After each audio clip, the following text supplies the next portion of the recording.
Nous allons aller à Osaka. Nous allons parler avec professeur Jean-Marie Théodate, qui est commissaire principal des pavillons Haïti, dans le cadre d'exposition universelle Osaka Kansai 2025, qui a déroulé dans le pays Japon de 13 avril jusqu'à 13 octobre qui vient là, autour du thème Concevoir la société du futur pour nos vies. Professeur Théodate, bonjour, un plaisir pour nous parler matin. Bonjour, c'est un plaisir pour moi pour me parler avec vous là aujourd'hui depuis Osaka. Merci professeur d'être que vous répondre avec question et exposition universelle là qui commencé depuis 13 avril et Haïti a clôturé jeudi et pavillon Haïti a une exposition qui autour du thème Haïti en 7 lieux. Est-ce que vous pouvez décrire pour nous, expliquer pour nous et qui ça Haïti, qui ça pavillon Haïti a exposé dans le cadre de l'exposition universelle Osaka? Alors, ça me dit d'abord, c'est que l'exposition Osaka Kansai 2025 là, il gagne 3 grandes thématiques qui c'est sauver la vie, connecter des vies et puis éducation qui est capable d'améliorer la vie. Nous demandons pour nous contribuer en sens que pour nous dire qui ça Haïti gagne pour bailler dans 3 sens ça dans 3 canaux ça qui l'ouvre et même nous te dit que Haïti c'est un moment de liberté lié, quel que soit Jean prend. Tout côté on prend Haïti, c'est liberté nous demander, c'est liberté nous bailler, c'est liberté nous porter, pour nous capables justement connecter des vies, pour nous capables d'améliorer la vie, et c'est ça que nous baillons tout dans toute culture. Haïti en 7 lieux, bon, son thème en français lié, c'est une façon de filer la métaphore de chausser des bottes de 7 lieux. On met des bottes de 7 lieux, ça veut dire qu'on part dans un grand voyage, dans une longue aventure. Lieu L-I-E-U-E-S, à ne pas confondre avec lieu L-I-E-U-X. Ouais. Donc, c'est dire, donc, c'est un grand voyage à travers Haïti et nous filer la métaphore de 7 lieux pour nous dire, nous parlons de 7 grandes thématiques. Pour nous dire que dans le domaine des arts, dans le domaine de la musique, dans le domaine de la cuisine, dans la littérature et dans le domaine, bien sûr, de la sculpture, de l'artisanat, etc., Haïti gagnait de bonnes nouvelles à apprendre au reste du monde et tout ça placé sous le chapeau justement de l'idée que Haïti c'est moment de liberté. Ça veut dire que artistes nous yo pas peur pépap, yo pas peur improviser, yo pas peur lancer tête dans le vide pour créer parce que justement nous-mêmes en Haïti avec l'expérience de l'esclavage et de la colonisation, nous étions obligés de casser toute code, casser toute chaîne, casser toute tradition tout. Pour nous capables d'inventer de nouvelles façons d'être, de nouvelles façons de créer, de nouvelles façons de vivre. Parce que c'est nous-mêmes qui premiers créer, on dit, en culture universelle, côté africain, sauti tribo, babo, européen, là-dedans tout, pour nous être capables, et sans compter les racines de taïno, pour nous être capables d'offrir au monde une culture créole, c'est-à-dire une culture de mélange, une culture de l'innovation, une culture de l'audace, et c'est ça que Pavillon Noir t'es censé, t'es vini pour t'éprouver par les Japonais. Et je suis capable de dire que depuis 6 mois que l'exposition a brûlé là, nous recevons plus de 400 000 visiteurs. 400 000 visiteurs, 400 000 personnes qui viennent pour partager avec nous la musique d'Azor, pour partager avec nous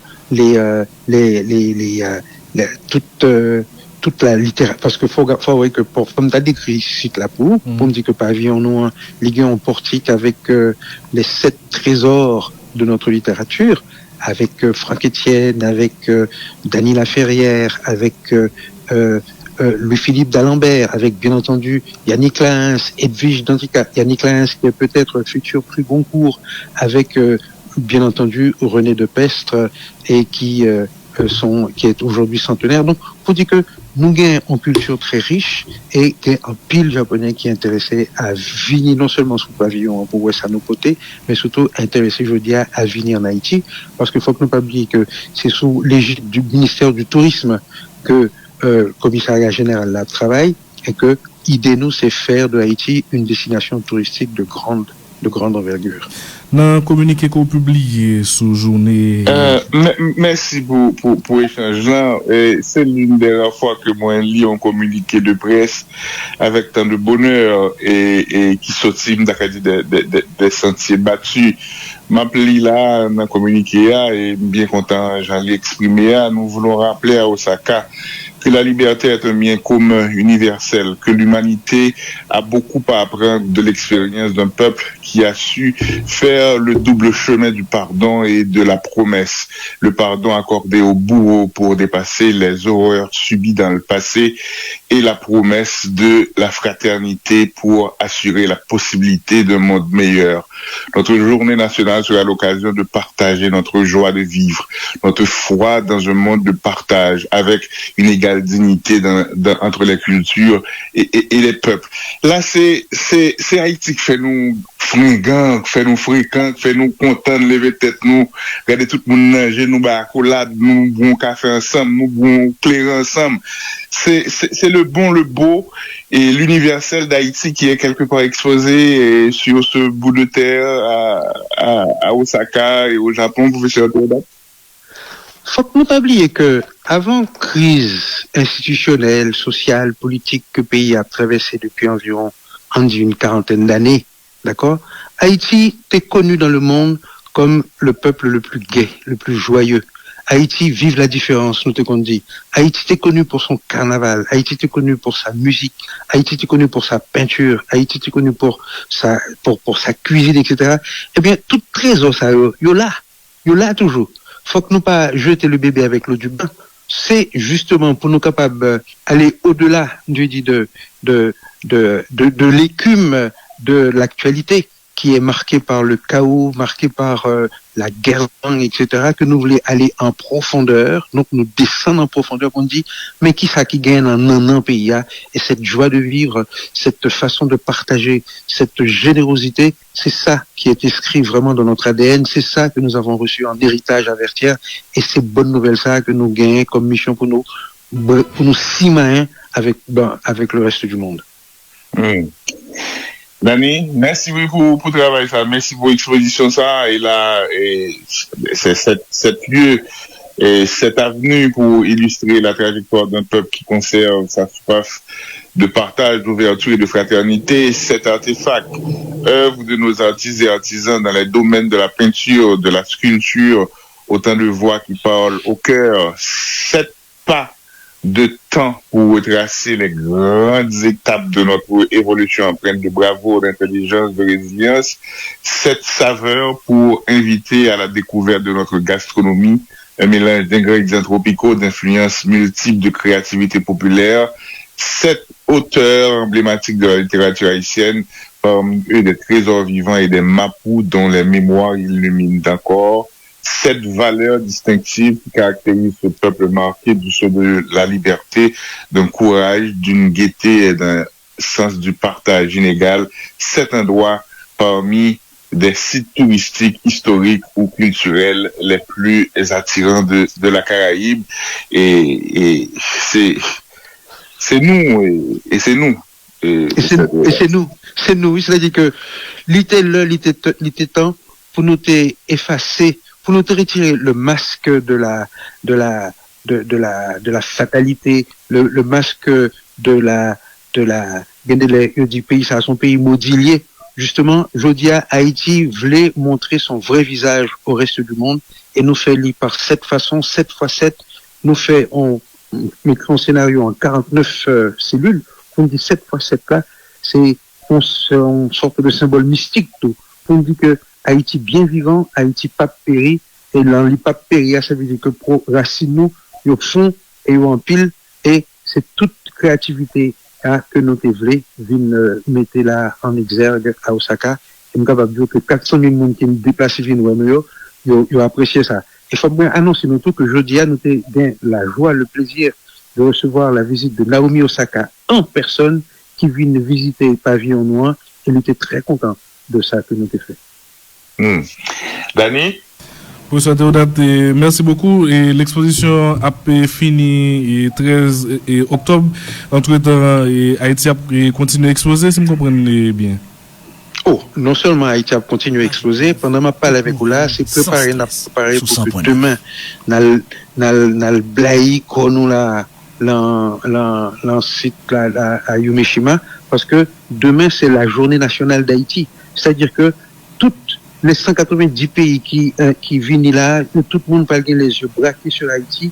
Le reste du monde va avoir les yeux braqués sur Haïti parce que demain, le président Laurent Saint-Cyr va le faire un discours solennel devant une assemblée générale, c'est-à-dire que en véritable assemblée des nations, la BIN là pour parler, en délivrant un message pour dire que nous pas le faire, que tout le monde est content. Et puis nous avons un bel défilé avec le groupe Asakive, animé par Franck Désiré et Miho Watanabe, qui crée un groupe mixte haïtien et japonais, qui va animer en parade sous le grand anneau de l'exposition internationale, c'est-à-dire nous font un véritable rara avec tambour, vaccine, cornet, avec lambi, pour nous capables de faire japonais, pas seulement japonais, on fait tout le monde danser lambi là, parce que ce sont des centaines de milliers de monde qui ont déplacé pour venir nous là demain.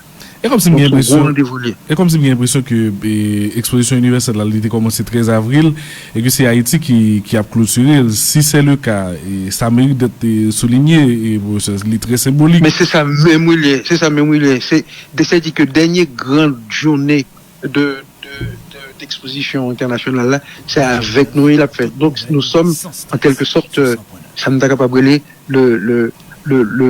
la clé de voûte de toute une manifestation qui a attiré des dizaines de millions de personnes et tout le monde sait demain il y a bien les yeux braqués sur Haïti en cette lieu.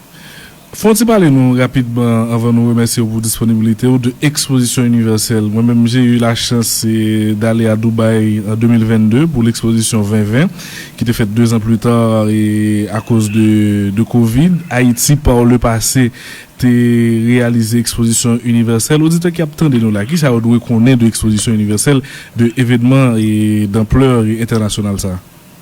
Alors, faut que nous connaissions qu'une exposition universelle, c'est l'occasion que, à tout peuple dans le monde, pour venir montrer qui ça a fait de bien, qui ça a fait de bon, et qui ça qu'ils ont envie de partager avec le reste du monde. Faut que nous pas oublier qu'en 1749, en 1949, c'était l'exposition universelle de Port-au-Prince, qui c'est première exposition universelle suite à la Seconde Guerre mondiale, qui était placée sous le symbole de la paix. Donc, c'était le moment que Haïti était au sommet de sa réputation. C'est le moment que nous créons bicentenaire, ce président estimé, nous étions capables de recevoir l'exposition universelle ça, et c'était donc un très grand moment dans la vie de notre pays. Haïti était à son apogée. Depuis ça, on a dégringolé.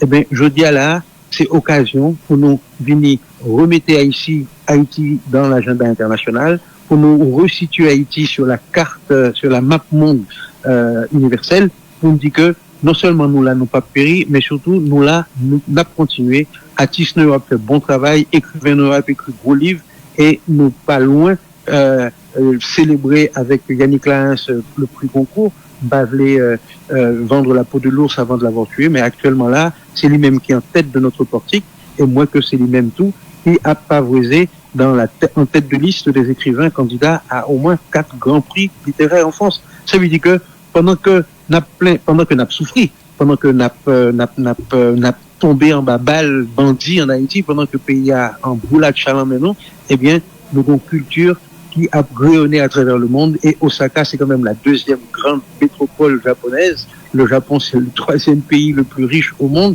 Donc, nous là, à un moment, je veux dire, historique de notre histoire, et les bons pour nous capables, pour nous apprécier ça.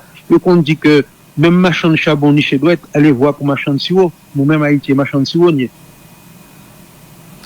Professeur Théodate, merci beaucoup. Merci de votre disponibilité et bon travail dans le cadre d'exposition là. Merci. Merci en pile. Merci. Merci. Merci. Bye bye. C'était professeur Jean-Marie Théodate, commissaire principal du pavillon Haïti dans l'exposition universelle Osaka Kansai.